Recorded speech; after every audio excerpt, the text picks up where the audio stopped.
Saving money is one among the toughest things for almost everyone. So I decided to find different ways of trying to save money, and especially in people who live in these westernized countries. It also applies even if you are in developing countries. And I'll go to explain why. So this is what they call a fun hack to save money. One of the ways to save money.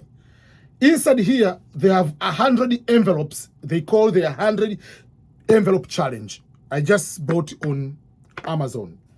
But I also have different type of envelope. I will show the difference of these envelopes. These are also 100 envelopes, but they are in different colors.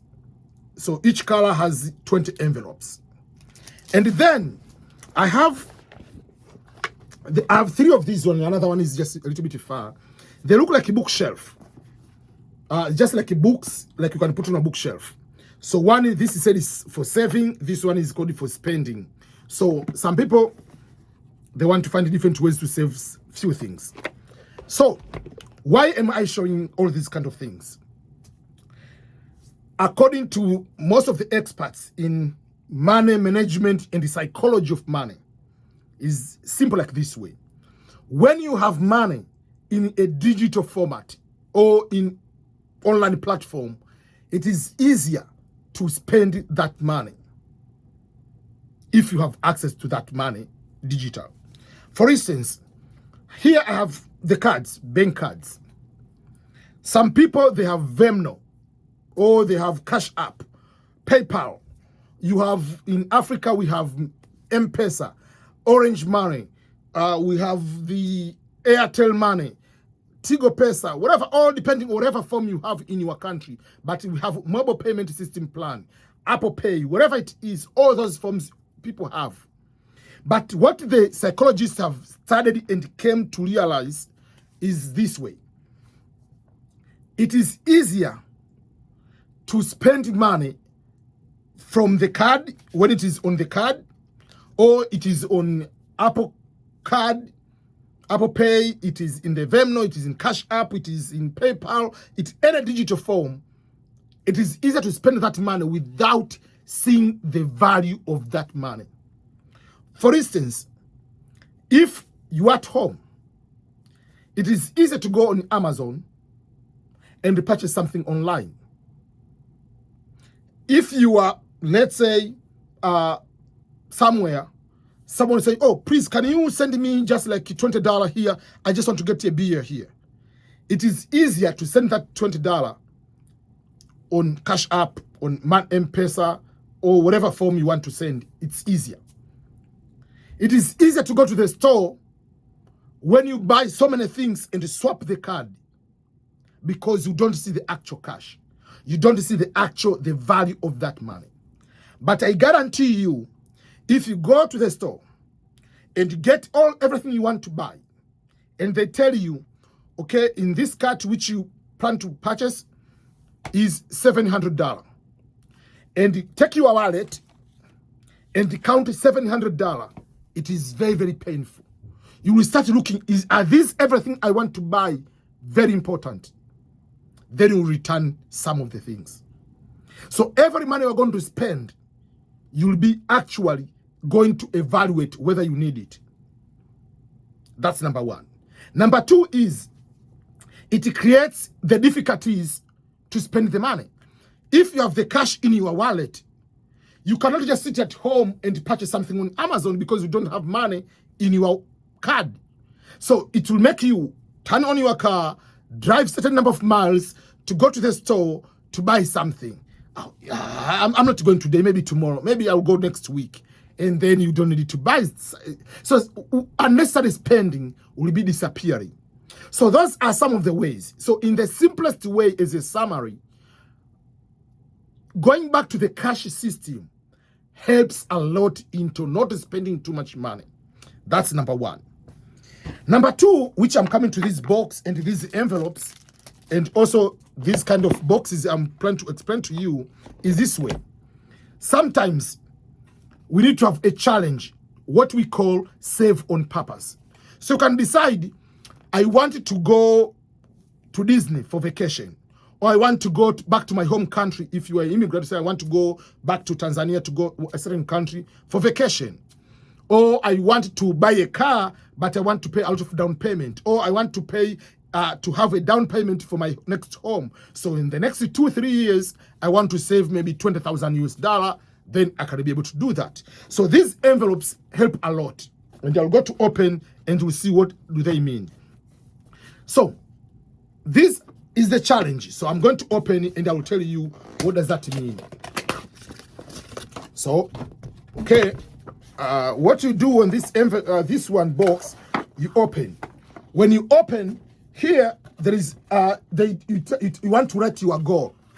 The purpose of this one is just all 100 this one is just the challenge where you write down, it's just like I want to purchase a car. Write down or draw your goal here. So my goal will be maybe vacation. My goal will be buying a new electronic, whatever kind of iPhone 14, what is coming, I want to buy that next year. So this is what they do. But it depends what you want to do. But what they explain in this goal is they have 100, they show you instruction on how to play this game. But then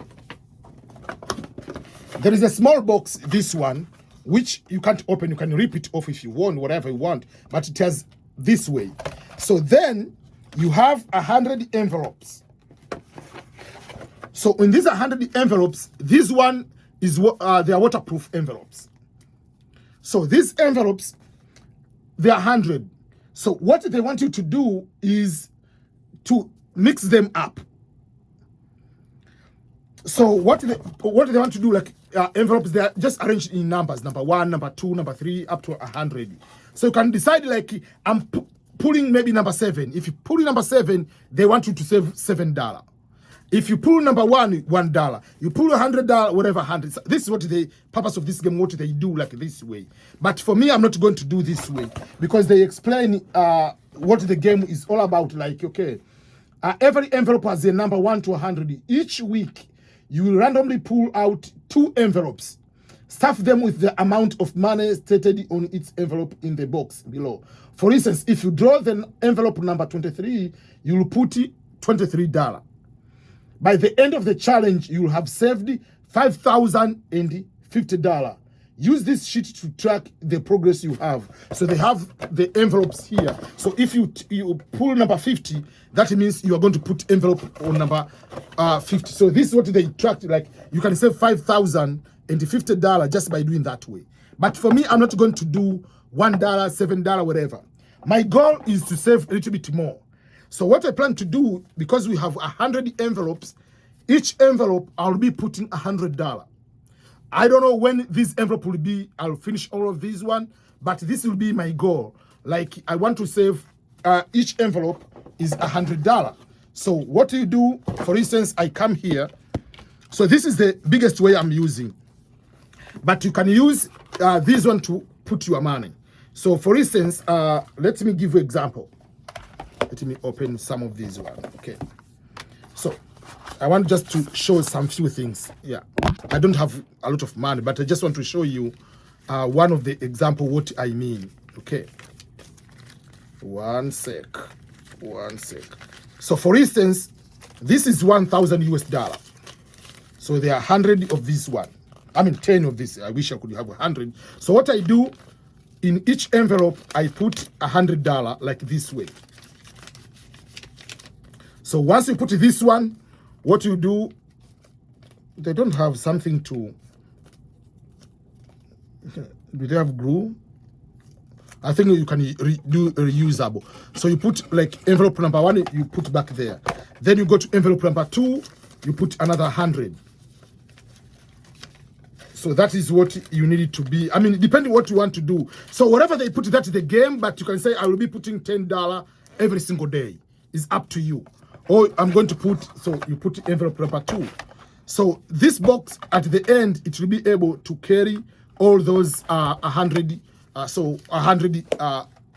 envelope in the end of the game. So that is for me, I want to do that way. That means by doing that way, by the end, if I manage to finish all of it, I will be having $10,000 US. It is not going to happen today. It's not going to happen this year, probably next, whatever it is, but it is helping me to know that this, I'll be saving this money for a bigger purpose of whatever I wanted to choose in that way. So this is what they call the $100 envelope. So you can find different ways which work. Anything works for you. Some people, I bought also like this one. So these are 100 envelopes, but this one, they are different colors. So you can decide to do. So the first 20 of this color, maybe you can say, I'll be saving $10 each envelope. On the following one, I'll be putting $20. The following one, I'll be saving $30 each envelope. I added, yeah. The other one will say I'll be put $40, and then the green one I'll be putting $50 each. So once you finish the 100 of this one, you have a certain kind of enough money to do something. So depending on what you want to do, but all in all, I'm not the expert as financial advisor, but I'm trying to find what are the ways many people are using, what are the ways probably they are going to work on my end. So it's up to you to think which one works for you. But also on this kind of way, for me also it works because we are very few at home with my family. Nobody is going to come to my office to get this whatever. No. So that is something, it depends. So you need to know where you are. You cannot leave 5,000 randomly if someone is coming to steal it, depending on how you organize your home. So it's up to you. You can buy those, like there are those boxes which you cannot open until you break it, like completely. I think I'm planning to buy that one just to put my envelope instead of using this small box like this one. So I'll be putting my envelopes in that one. So that means I know it is for a longer kind of saving plan. What do you do? What are the ways you use on your end to make sure that you save enough money? What are the tricks you use? You can share your tricks on the comment so that other people could be able to see if those techniques work for them too. So again, this is Ernest Boniface Makulilo, EBM, talking to you from Missouri, United States of America. Until next time, bye-bye.